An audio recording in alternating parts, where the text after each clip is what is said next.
Midday Ark-La-Miss News Update. Good afternoon. Thanks for tuning in to NBC News Daily. I'm Haley Hines with your Midday Ark-La-Miss Update. The Franklin Parish Sheriff's Office responded to a bomb threat over the weekend. On January 3rd, around 10:15 p.m., the Franklin Parish Sheriff's Office received a report of an alleged bomb threat at the Winsboro, Louisiana Super Walmart. The threat was made in person at the store. As a result, the store immediately evacuated all staff and customers that were present. Franklin Parish Sheriff's Office, Winsboro Police Department, and Louisiana State Police Troop F and Walmart store security staff responded to the scene. Franklin Parish Sheriff's Office, throughout the course of the investigation, deemed the store safe and placed 2 individuals into custody at a local residence. On January 4th, around 1:30 a.m., the store was cleared and staff was allowed re-entry. Franklin Parish Sheriff Kevin Cobb says, quote, "When a call is reported of this nature, law enforcement and store officials always treat a possible threat very seriously," end quote. And on to news across Louisiana. At a press conference Sunday, Governor Jeff Landry announced a 2-week-long moment of silence for the victims of the New Orleans attack. The period of mourning begins today at 9 a.m. with a moment of silence in all public schools and will run to the 23rd, honoring each victim in support of their friends and family. I have personally called into each of the victims' families to ensure that they are receiving the support and the answers to any questions that may have remained unanswered.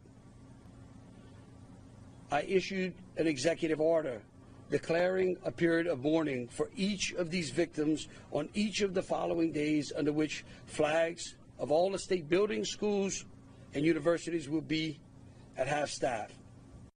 And Senator John Kennedy joined House Speaker Mike Johnson and other state representatives like Bill Cassidy, Steve Scalise, and Troy Carter in urging President Biden to expedite Louisiana Governor Jeff Landry's emergency declaration request. The declaration will provide assistance to local businesses and federal support to the state. Lawmakers also requested disaster loans for New Orleans small businesses, which were granted Sunday.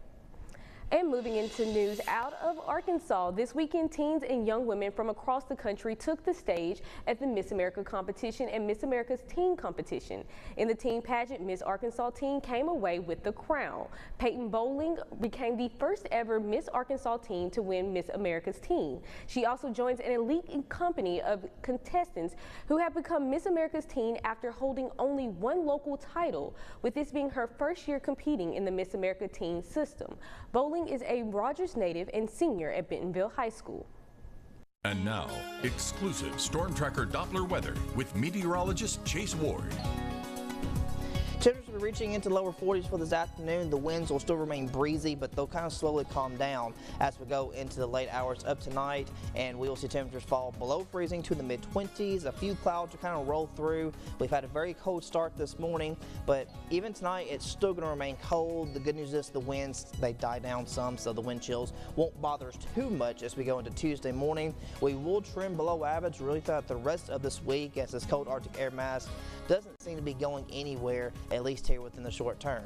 So tonight, reaching a low around 25 degrees, partly cloudy, and it's going to be cold. Tomorrow, temperatures still lower 40s, staying chilly as we kind of go throughout the rest of the week. And then as we close out, going to Thursday into Friday, we'll have our next system arrive, which could bring about the chance for some winter precipitation for parts of our area, and anything that could possibly accumulate by the late week will no doubt melt over the weekend, because these temperatures will push into the mid-upper 40s for our daytime highs, still remaining on the cooler side as lows themselves will be in the mid-20s.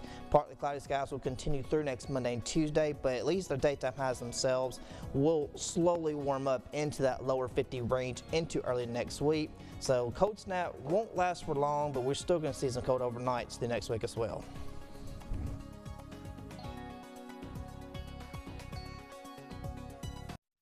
That's it for your midday update. I hope all people are doing well after last night's storms. Be sure to stay safe as we have some cold weather coming up soon. Make sure you grab those hats, beanies, and jackets before heading outside, and check on your loved ones to make sure they are prepared for the weather. NBC News Daily continues.